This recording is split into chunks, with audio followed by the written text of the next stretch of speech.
Hello বন্ধুরা, কেমন আছো? ভালোই আছো, সুস্থই আছো? আজকে সাবু নিয়ে বসে পড়লাম। এখানটা আমি 2 ঘন্টার মতো সাবুটা ভিজিয়ে রেখেছি।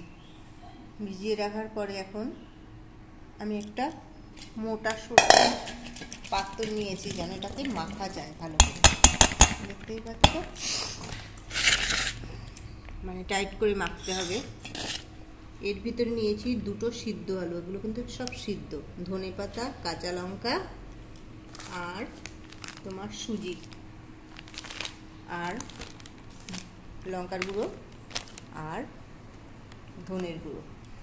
নিরামিষ খেতে গেলে তোমার পরিমাণ মতো লবণ দিলাম, তারপরে সুজি ছেড়ে দিলাম। দেখো, সুজি আমি ছেড়ে দিলাম,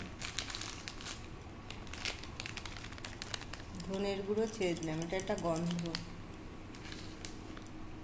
তোমরা যদি ম্যাগির মশলা খেতে চাও দেবে, না হলে ধনের গুঁড়ো দেবে। ম্যাগির মশলাটাই জাস্ট ভালোই লাগবে খেতে। এটাকে এবার আমি মাখবো। আমি আলু আর সুজি দিয়ে মেখেছি। এবার এই ধনের পাতা আর কাঁচা লঙ্কা ছেড়ে দিলাম। 5 মিনিট আমার এরকম ঢেকে রাখবো। এখন দেখতে কি সুন্দর লাগছে বলো, ধনের পাতা আর কাঁচা লঙ্কা দিয়ে। পুরোটা সাদা হবে, খেতেও খুব সুন্দর হবে। আমার 5 মিনিট হয়ে গেছে কিন্তু। এবার চলো রান্নাঘরে।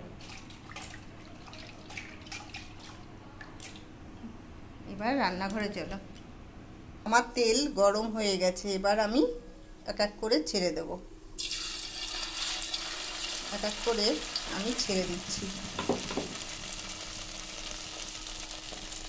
খুব সুন্দর খেতে হবে।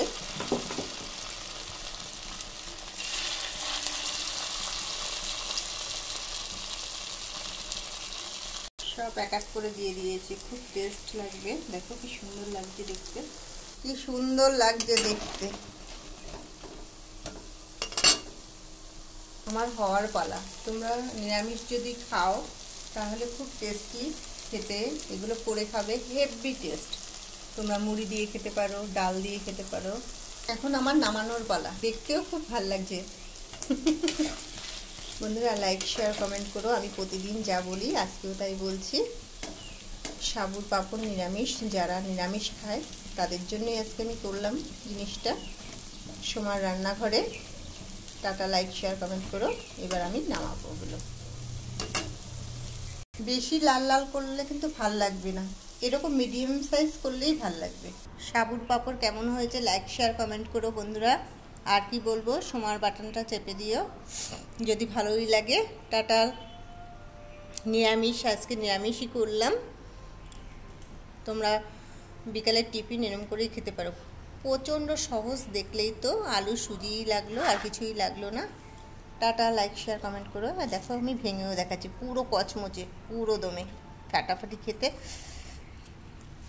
টাটা।